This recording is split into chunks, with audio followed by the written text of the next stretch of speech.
Kuni said sharply, Do you know the beauty and youth? Do you know that beauty and youth are your only source of strength?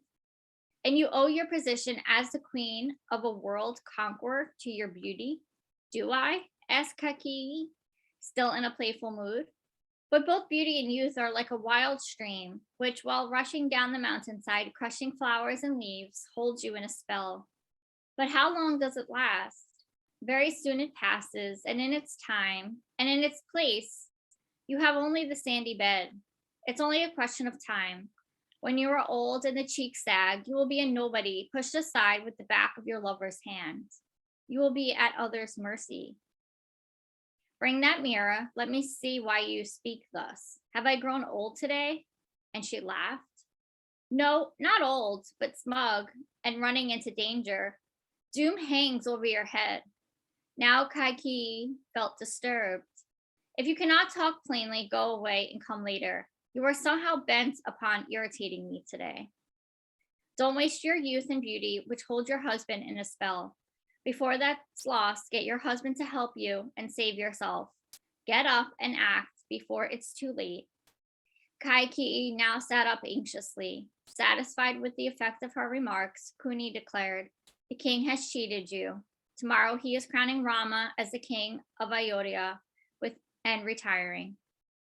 Kaiki got up, explaining, Wonderful, wonderful. Here is your reward for the good news you bear. She took off her necklace and threw it on Kuni's lap. Kuni received it and laid it aside. Now Kaiki said, For the excellence of your news, you deserve more. Tell me what you wish and you shall have it. This really provoked Kuni to cry out. I said Rama is becoming the king of Ayodhya, and you behave as if I said your son Bharatha. I make no distinction between the two. It is all the same to me. Rama is the one who was born to it, and as a mother, it makes me proud and happy. You, Rama's mother?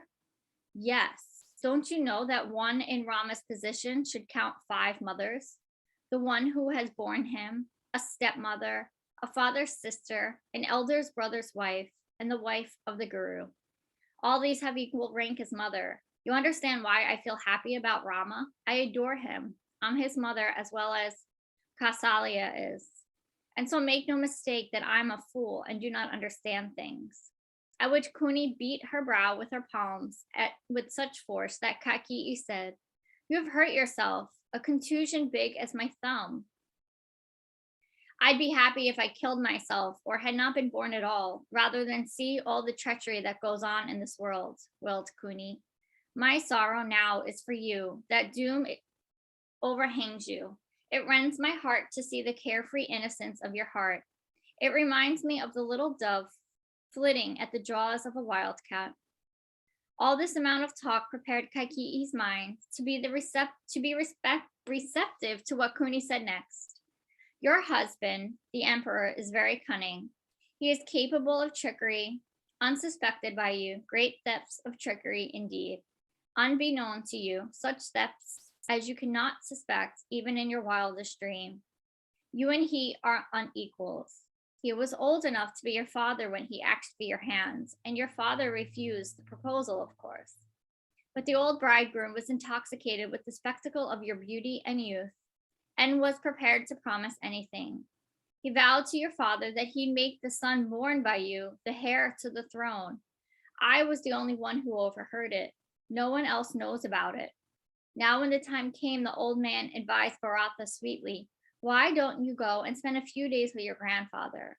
He has been asking you so long. And forthwith got him and his inseparable brother, Satrunga, out of the way. He would have sent you away too, but for the fact that he can't survive even a single day without your caresses. Your charms are still potent. You will have to save yourself with their aid before it's too late. Rama should not be enthroned tomorrow. Why not? The king may have his own reasons, and I see no difference between Rama and Bharatha. Do you know how people can change overnight? Tomorrow, this time, he will be a different Rama. His only aim will be to stay long and strong in his seat, and to achieve it, he will remove all hurdles. The chief hurdle will be Bharatha, who may assert his claim anytime and win it by public support. Rama will banish him or break him down or behead him. You will no longer be a queen, but an ex-queen of an ex-king, and will probably be reduced to the status of being the handmaid of the queen mother Kausalya. Never. How would she dare? Cried Kaikeyi involuntarily. Let her try. By this time tomorrow, it could happen. It's bound to happen sooner or later. Thus, Kuni has brought Kaikeyi to the brink of panic before spelling out the remedy. Do you remember that Dasaratha was saved by you at one time? And there are two ancient promises of his to be fulfilled. Leave alone his promise to your father. You are not concerned with it, but hold on to the two promises given to you. First, demand first the banishment of Rama to the forest for 14 years. And secondly, the crowning of Bharatha in his place immediately. Impossible conditions. You must be drunk. No, quite practical. Only go about it this way. Thus it happened that when Dasaratha sought Kaikeyi's company, as was his wont, he did not find her in her chamber of the garden. A maid told him, she is in the Kopa Gruha. Why? Why is she there? He had a tiring day. He had meetings again and again with his chief spiritual mentor, Vashistatha, and his chief minister, Sumathara, going into the details of the arrangements for the next day's ceremonials and festivities. I will be the host for the whole city tomorrow, he had said. Let no one feel any want. Again and again, he had mentioned how every home and street and building should be decorated and brightened, and how musicians, dancers, and entertainers should be ready at the assembly hall before the dawn, and how the state elephant and horses and chariots should move into the procession of the newly crowned king, and named the streets through which the procession should pass. People would love to see Rama on the throne and watch him in procession. Every man, woman, and child must have a chance to look at him. Tell those conducting the procession to move slowly, but not so slowly as to tire Rama. He has gone into every... I didn't touch it. It just started to move. He had gone into every detail of the ceremonies. Exhausted in the evening, he sought Kaikeyi's company for relaxation. He did not like the idea of being received by Kaikeyi in the Kopa Gruha, the room of anger, which was a part of a dwelling where one could retire to work off a bad mood. And when he went in, he found her sprawling on the floor in semi-darkness, hair disheveled, the flowers she had been wearing torn off, her jewelry scattered, clad in indifferent clothes and not noticing his arrival. He stooped down to ask softly, "Are you unwell?" She gave no answer to his question till he repeated it, and then answered dully, "Oh, in perfect health in every way, no physical sickness of any kind. I am sorry I was delayed. I waited because I wanted to bring you the news personally. I knew it would make you happy indeed, and wanted you to have wanted to have the pleasure of watching your joy." Kaikeyi condescended to mutter, "I knew it. I am not so stupid or deaf or blind as to not know what is going on." In the darkness and in the manner she had turned her face down, he had no means of judging the mood in which she spoke. It was difficult to be bending down so low, and he pleaded, "Why don't you get up and sit on that couch so that I may sit beside you comfortably and listen to you? You may seek all the comfort you want. I need none of it. Dust and rags are my lot hereafter. What makes you talk in this manner? Get up and share the happiness with the whole country. Let us drive around in your chariot and see the joy that has seized the people. I want to be dead, that is all. If you could send me a bowl of poison, that would be more welcome to me now." It was most awkward for him to crouch or sit on the floor, trying to appease her. His joints ached and creaked, but she would not budge. It was no time to call up an attendant, and so he pushed a footstool beside her and lowered himself onto it. After a great deal of cajoling, she announced, "Swear to me, by all that is holy, that you will grant me what I ask for. Otherwise, let me die in peace." I have never said no to you. You shall have whatever you want. Will you swear by Rama? She asked. He evaded a direct answer as he felt uneasy at the mention of Rama's name. Tell me what you want, he said clearly. You offered me 2 boons long ago. You may have forgotten it, but I haven't. May I mention it now? Now she had sat up, and it was less irksome to communicate with her. He tried to reach out and touch her, but she pushed his hand off. On the battlefield, when you went to the rescue of Indra and fainted, do you remember who revived you? Yes, how can I forget it? I've lived to see this day because I was revived. Otherwise, that evening, any other chariot would have rolled over me. Great memory you possess. I'm glad that you remember that far. And do you remember also who nearly gave her life to nurse and revive you? Yes. What did you promise her in return? The king remained silent a moment and then said, I have not forgotten. Bear with me if I repeat some small details that might escape your recollection. Let me help you. You said, ask for 2 boons of your choice and you shall have them. And then what did she do? When he failed to answer, she added, I said I would wait to take them, and you vowed, whenever you like, even if it is 100 years hence, you shall have whatever you ask for. The king was becoming increasingly uneasy, simply said, I see that the time has come for you to ask. There was no cheer in his tone. He was seized with the smell of forebodings. Should I speak about it or not? Get up and put your festive clothes on and jewelry so that you may shine like the resplendent star that you are. Let us go. Yes, in proper time, after you have fulfilled your promise to me. He had completely lost all courage to let her mention them. The sound of her words, such a promise, vow, fulfill, boon, shook his nerves. She looked up at him with tears in her eyes. He dared not look at her. He knew that he would be overwhelmed by her charms, and when she said presently, leave me now, go back to your Kausalya and feast and enjoy, leave me to myself. It was not necessary for her to mention bowl of poison again. He knew she meant it, and the prospect unnerved him. He said passionately, you know how much I love you. Please come out of this room and this mood.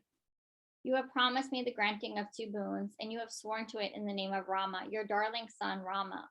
And now I'll speak out of my mind. If you reject my demand, you will be the first of the Ikshvaku race, proud descendants of the sun god himself, to go back on a promise for the sake of convenience.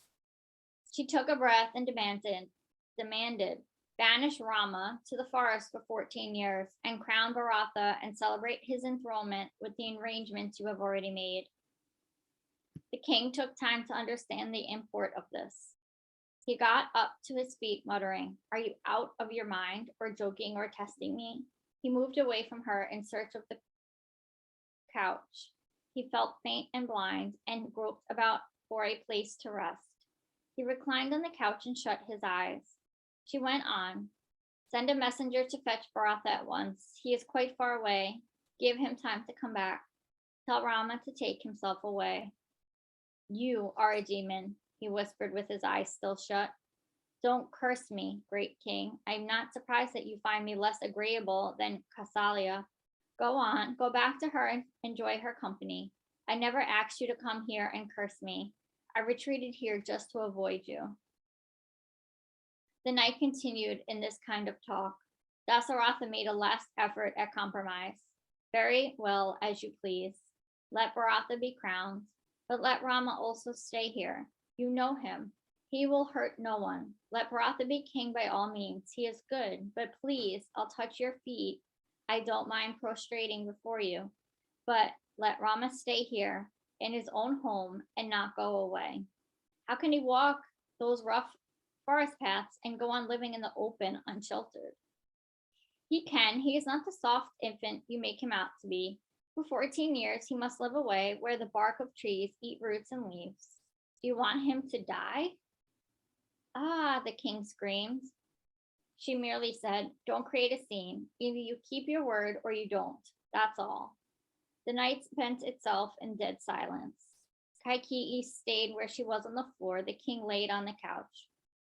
No one interrupted them. It was customary not to disturb when the king was with one of his wives. Even servants kept themselves out. For all that, it was inevitable that the king should be sought out sooner or later. There were many matters on which had to be consulted. His chief minister was at wit's ends. Where is the king? Where is the king? Was the constant question. The assembly hall was growing crowded with distinguished guests and the public who thronged in to watch the coronation. Rama, clad in simple silk robes after several ritual baths and purification ceremonies ordained by the chief priest, was also ready, waiting for the ceremonial dress.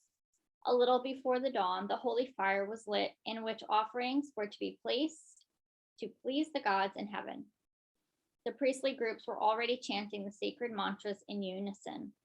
Music from many sources filled the air. The babble of the crowd was continuous. But in the inner ring, where the chief minister and other immediate executives were assembled, there was concern. The king should have arrived by now. He must initiate the rites. He has to receive the rulers who will soon be arriving. The chief minister, Sumantra, got up to find out the reason for the delay. They had to go according to a timetable in every detail so as to synchronize with the auspicious movement of the stars. And any single item delayed would throw the entire ceremony out of gear. Sumantra left the assembly hall and went in search of the king.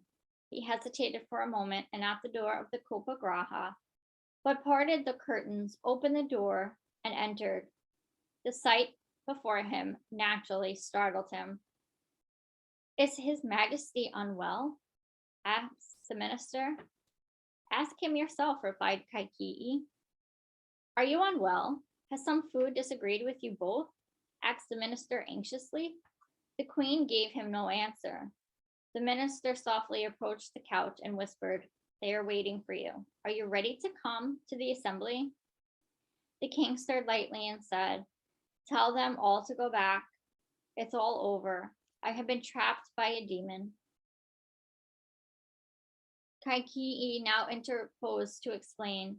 The king has strained himself and become incoherent. Go and send Rama. Rama arrived, expecting his stepmother to bless him before the ceremonies. At the sight of him, Dasaratha cried out, Rama, and lapsed into speechlessness. His appearance and behavior made Rama anxious. Have I done something to upset him? Any lapse in my duties or performance? Kaikii said, I'll speak on his behalf. He finds it difficult to say it. Your coronation will not take place today. And then she specified in unambiguous terms that what she expected of him. She told him about the original vow and circumstances that led to it. It is your duty to help your father fulfill his promise. Otherwise, he will be damning himself in this world and other worlds. You owe him a duty as a son. Rama took in the shock, absorbed it within himself, and said, I will carry out his wishes without question. Mother, be assured that I will not shirk. I have no interest in kingship and no attachments to such offices and no aversion to a forest existence. 14 years, she reminded him. Yes, 14 years. My only regret is that I have not been told this by my father himself. I would have felt honored if he had commanded me directly. Never mind, you can still please him by your action.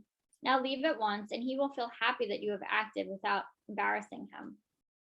I want to assure him that I am not in the least pained by this order. I will take your word as is. He saw his father's plight and moved closer. Kaikii said, I will attend to him. Don't waste your time. You must leave without delay. That is his wish. Yes, I'll do so. I will send a messenger to fetch Bharatha without any delay. No, do not concern yourself with Bharatha. I'll arrange everything. You make haste to depart first. She knew Bharatha's devotion to Rama and uncertain as to how he would react. Preferred to have Rama well out of the way before Bharatha should arrive.